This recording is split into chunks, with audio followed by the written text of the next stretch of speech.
Olá, muito boa tarde. Tempo da Quaresma. 40 dias de preparação para a festa maior dos cristãos, a Páscoa. É esse tempo que a Igreja Católica vive, cujo significado, símbolos e mensagens vos apresentamos no programa de hoje, ao mesmo tempo que analisamos os textos da Bíblia que são lidos nas Eucaristias deste domingo. São para isso convidados do programa Eclésia o Padre João Lourenço, diretor da Faculdade de Teologia da Universidade Católica Portuguesa, e Frei José Nunes, professor de Teologia na mesma universidade. Muito boa tarde e obrigado por estarem neste programa.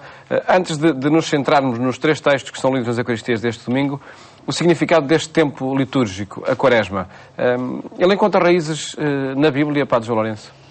Ora, muito boa tarde, saudações aos nossos telespectadores, aqueles que nos acompanham. Vamos ver, se a gente pega na palavra Quaresma, ela não tem raízes na Bíblia, não é?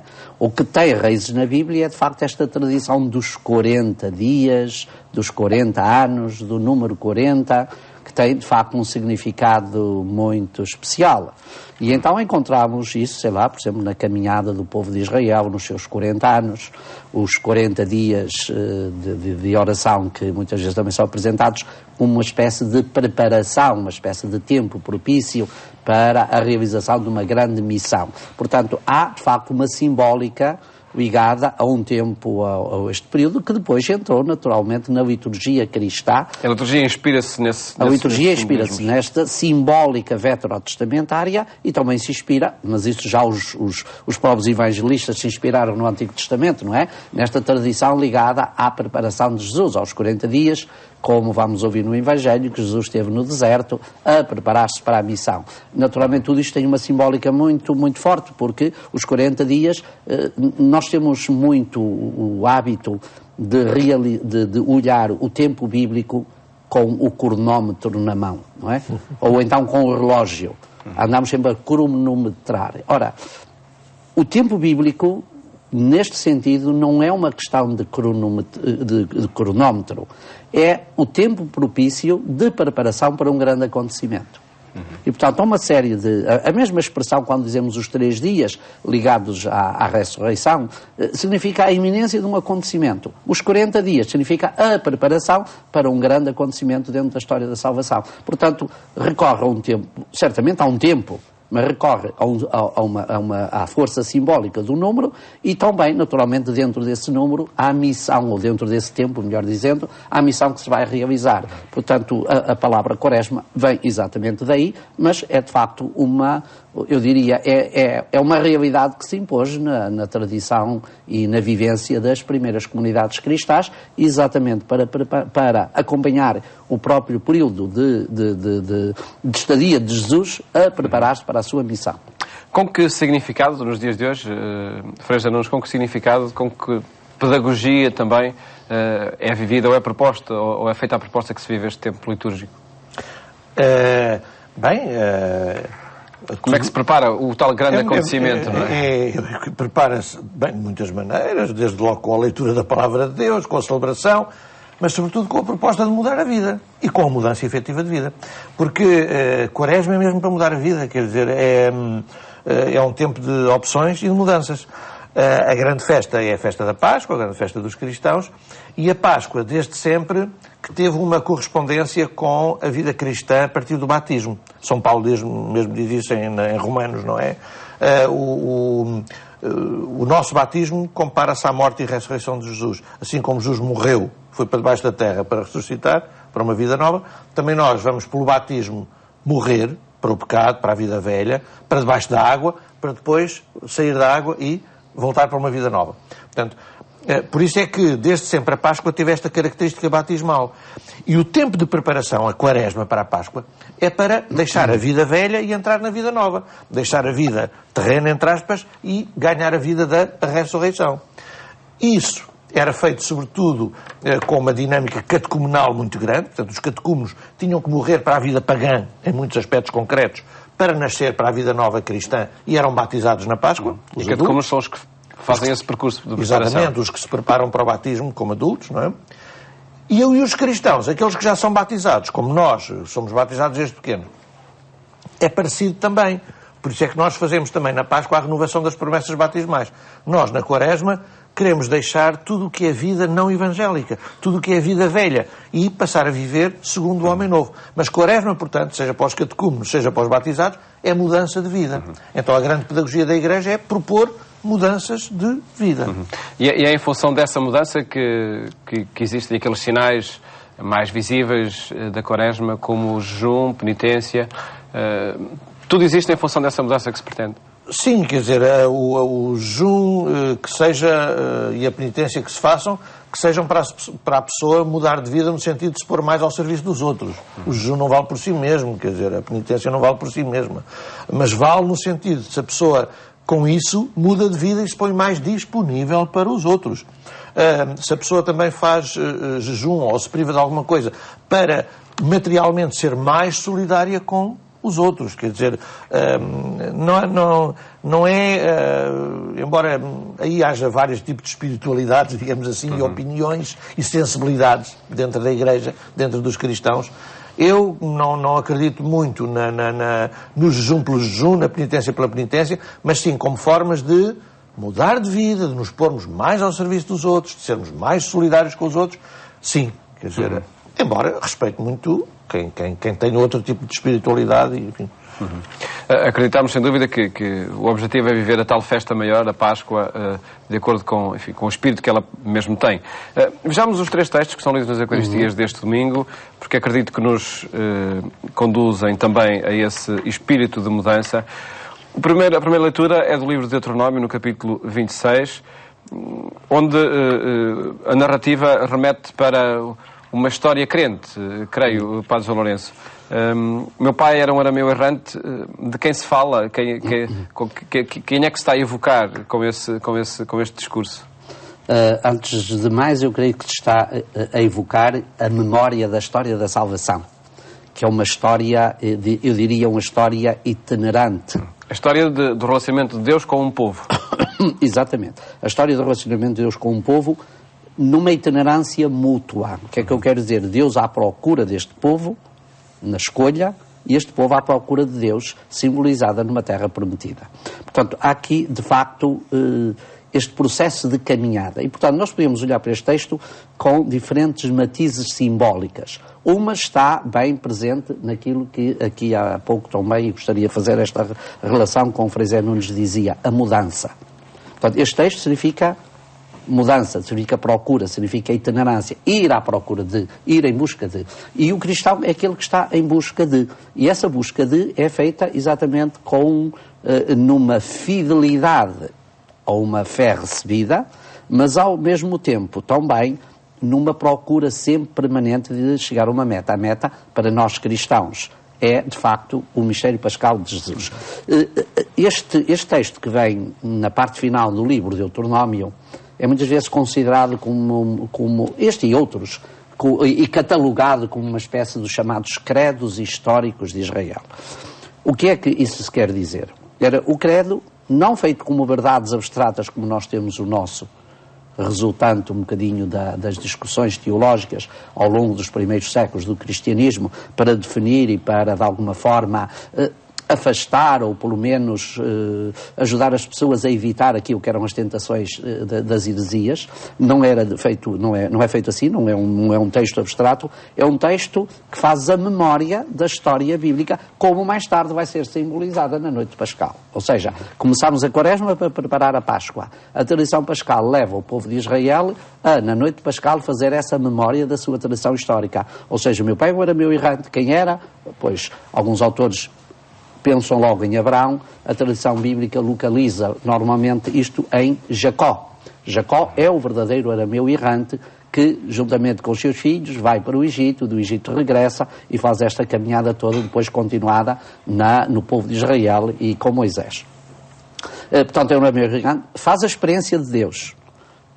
Daí a atitude também, diria, de gratuidade que a própria experiência quaresmal deve dar aos crentes. E daí vem, foi aqui referido, a partilha, o jejum e a abstinência que deve ser em função de podermos libertar determinadas coisas para partilhar, para comungar com os outros. E, portanto, esta experiência é vivida e é depois então conduzida a uma centralidade. O credo histórico também fazia a centralidade, e que vamos ver no Evangelho. Ou seja, tudo isto se centra no absoluto de Deus. O povo de Israel é um peregrino desse absoluto. Jesus Cristo depois vai afirmar, no texto de São Lucas, no diálogo com o tentador. Há um absoluto, há um princípio, é para esse que o homem caminha, é para esse que eu caminho, é ao serviço desse que eu coloco a minha missão. Não é?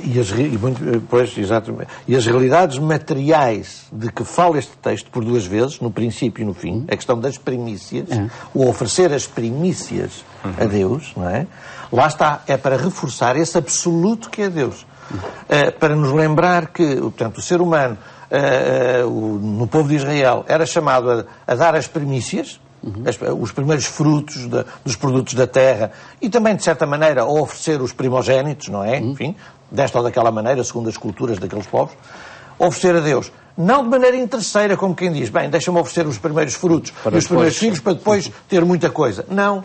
É para colocar realmente o absoluto em Deus, isto é, mostrar e lembrar-se a si mesmo e ter consciência de que nós não somos donos de nada. O único absoluto é Deus. Nós somos administradores de bens que aqui há quando muito, mas tudo é de Deus. E tudo é de Deus, Ele é que é o verdadeiro dono e tudo criou para o bem de todos. E daí, estas primícias, pois, isto era para quê? Não era para serem esgotadas ou queimadas, quer dizer, isto era para depois ser dado a levitas, a órfãos, a viúvas, a pessoas... A gente, lembrei-me agora, a gente anda a discutir muito cá em Portugal a história do Estado Social, não é? Bem, temos aqui um dos princípios do Estado Social. Os impostos. É para isso, quer dizer, e a gente paga muitos, não é? Eram, são, ou deviam. Ou deviam ser. É depois para realmente... No caso nunca se dão as premissas, são sempre os restos. Não, e as premissas têm uma coisa muito bonita, eu já o referi, que é o sentido da gratuidade. E dá-se a gratuidade, não nos dá a gratuidade pelo que sobra. É pelo que vem à frente. Exato. Isso é que é gratuidade. Dar o que sobra é já, enfim... Olha, eu diria que é um dever cívico. Agora, um dever, um imperativo espiritual é exatamente este de dar aquilo que se recebe como dom para o fazer dom.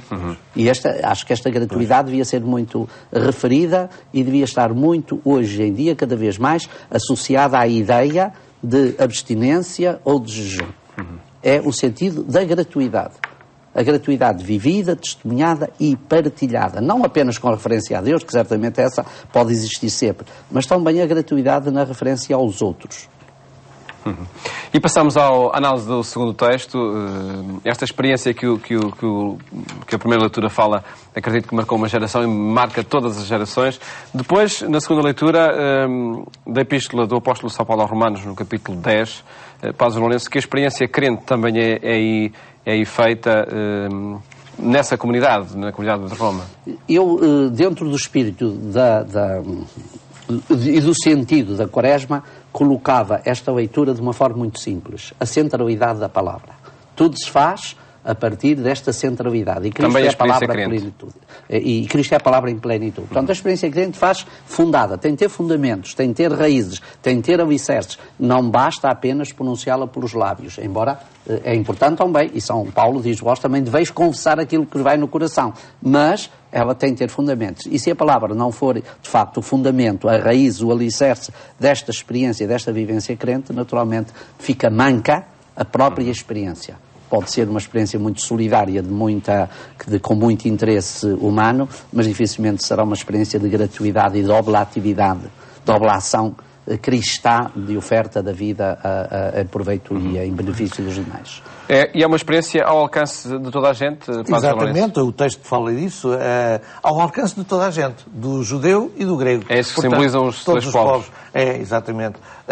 O judeu, o povo eleito da aliança, um entre milhares de povos, e o grego, que representa todo o povo pagão, digamos assim.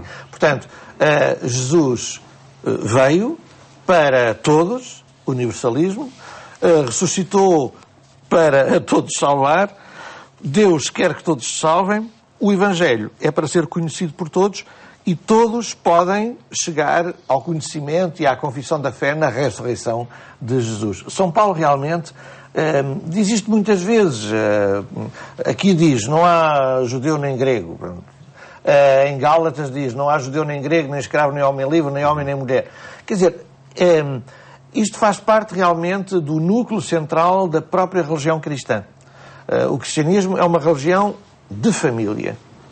Todo homem e mulher que existe na Terra é irmão e irmã uns dos outros. Nós somos irmãos e irmãs. Há um único pai, uma única mãe, que é Deus, e nós somos todos irmãos e irmãs. E, portanto, não há quaisquer diferenças de dignidade entre nós. Somos todos da mesma família. E esta profissão, isto é que é professar também a verdadeira palavra, digamos assim. Porque qual foi o projeto de Jesus? Foi este. Foi instituir uma nova família, a família dos filhos de Deus. Essa afirmação da universalidade não é um legado que o cristianismo deve a São Paulo, à sua experiência crente? Muito a São Paulo, muito a São Paulo. E é extraordinário, quer dizer, nos primeiros séculos, nós temos aqui biblistas, de vez em quando também... Especialistas em São Paulo também. Não? Pois, exatamente. Não tanto. Mas se tivéssemos aqui alguns homens da patrística, de vez em quando também não estava mal. Por exemplo... São diferentes áreas científicas. Exato. A patrística fala dos primeiros séculos do cristianismo. Quantos grandes pensadores cristãos, sei lá, lembro-me agora de um Tertuliano ou de um Lactâncio, isto, gente de princípio e depois mais avançado do século III, falavam desta realidade que nós estamos a falar de maneiras que têm textos extraordinários. Eles escrevendo a amigos, eles dizem assim, nós realmente consideramos-nos como irmãos. Nós somos irmãos. Nós, é verdade que vivemos como vocês no Império Romano. Nós vamos aos banhos como vocês vão aos banhos, às termas públicas, vamos ao comércio, vamos ao fórum. Mas há uma coisa em que nós somos diferentes. É que nós somos irmãos. Nós somos todos iguais em dignidade. E isso é realmente uma novidade que estourou, digamos assim, com a divisão em classes do Império Greco-Romano, que era considerado do grande humanismo, mas estava estratificado em classes. E o cristianismo arrebenta com isso, porque são todos irmãos e irmãs. Isto é uma coisa belíssima, não é? Sem dúvida que sim, marcou a história da humanidade e continua a marcar. Analisamos agora o texto do Evangelho, é retirado do capítulo 4 do Evangelho de São Lucas, onde se apresenta a narrativa das tentações de Jesus no deserto. Um relato histórico é o que temos aqui, Padre João Lourenço. É muito difícil dizer isto de forma absoluta, porque as palavras valem o que valem, não é? Se há conceitos que evoluíram ao longo da cultura, ao longo dos séculos, é exatamente o conceito de histórica, ou de relato histórico, não é? Nós hoje, para termos um relato histórico, temos de o documentar, temos de ir para a Torre do Tombo, temos de ir não sei para onde, para ver os dados que lá estão, as estatísticas que corremos. Hoje, a nossa sociedade passa metade do tempo a divertir-se inutilmente, a fazer relatórios, a fazer sondagens, a fazer estes aparatosos. Quando se quer impor uma coisa, então fazem estas coisas, que a maioria... Vejam o tempo que se Muitas passa... notas de rodapé. Vejam o que é que se passa ao longo do ano a discutir, é uma coisa que a mim me impressiona, e digo assim, acho que estamos todos tolos, a discutir se há mais uma déficit ou menos uma déficit, uma décima no déficit. Se há 4,5 ou se é 4,4. E passámos o tempo todo isto, quando o que devíamos era trabalhar. O que se devia era trabalhar, não estar a passar com estas tontarias a entreter, o Zé a entreter-se e muitos a entreter-se. Quando falamos de relato histórico, e vamos aqui ao texto, exatamente podemos correr este risco. A realidade bíblica não é feita de narrativas documentadas. É feita, acima de tudo, de experiências vividas, acreditadas e transmitidas, partilhadas. Certamente eu vou utilizar uma palavra que tenta evitar um bocadinho esta dicotomia e ao mesmo tempo evitar um bocadinho esta ambiguidade do histórico. Eu digo que este texto é uma belíssima parábola da experiência cristã, da experiência vivida, que consiste, acima de tudo, em encontrar em Jesus a afirmação do absoluto de Deus. E é para esse absoluto de Deus que Jesus se prepara. E perante este absoluto, quando nós o fixamos na vida, há uma contraposição que é o não absoluto, como hoje nós vemos na nossa sociedade, não é? E o que é esse não absoluto? É aquilo que parece ser, mas não é, e que muitas vezes nos impede de ser aquilo que devíamos ser, não é? Aqui temos exatamente o tentador a simular que há fórmulas, que há imagens, que há show-offs, que parecem mostrar que aquilo é que é o verdadeiro, mas depois não passam disso, e Jesus que parece mostrar que, de facto, para a experiência cristã há um fundamento, e esse é Deus. E contra esse, não, e esse é fundado na própria tradição bíblica, não é? Como nós, a partir dos mesmos fundamentos, podemos criar espaços e universos vivenciais diferentes. E é isso, de facto, a nossa cultura tem, e a nossa realidade cristã tem de encontrar, de facto, formas de superar esta permanente tentação que temos de fugir a esse absoluto. Frei José Nunes, que mensagem este episódio das tentações, ou esta parábola, pode querer transmitir? Sim. O texto fala que Jesus teve 3 tentações. São 3 tentações muito próprias de todo o ser humano, como dizia o Padre João Lourenço, não é? E, portanto, isto remete para a experiência de todo o ser humano, para a experiência vital, a experiência existencial. As tentações de Jesus, portanto, são as nossas. Eu diria, talvez assim, em linguagem mais nossa do que do texto, a primeira tentação, ter muito pão. Quer dizer, a tentação das coisas materiais. Transformar a pedra em pão. Exato, transformar a pedra em pão. É a questão da nossa relação com as coisas. Quer dizer, nós queremos assambarcar e não ser solidários. A tentação de que a felicidade do homem está em estar gordo. Exatamente, exatamente. Tenho que esconder aqui a minha barriga. Mas... ou ter a arca cheia. Exatamente. E aí já está tudo exatamente, feliz. Exatamente. Não é? Segunda tentação, a questão de poder dominar, não é? de ter muitas coisas. Subjugar os outros. É a questão dos outros. Portanto, a primeira tentação, a nossa relação com as coisas. A segunda tentação, a nossa relação com os outros. Isto é, nós, em vez de vivermos com os outros na fraternidade e no serviço dos outros, queremos dominar os outros. A terceira tentação, a nossa relação com Deus. Atira-te daqui abaixo porque os anjos de Deus vão te apanhar e tal. Querer que Deus esteja ao nosso serviço, querer pôr Deus no bolso, querer pôr Deus, instrumentalizá-lo segundo os nossos interesses. E não ter uma relação de total gratuidade para com Deus e deixar que seja Deus a pedir-nos aquilo que Ele quer de nós, não é? Experiências e desafios, por certo, para ter presente ao longo deste tempo de Quaresma. Agradeço-vos terem estado aqui neste programa, onde apresentamos as mensagens sugeridas pelos textos bíblicos lidos nas missas do primeiro domingo da Quaresma. Desejo-lhe um bom fim de semana. Até a próxima segunda-feira, se Deus quiser.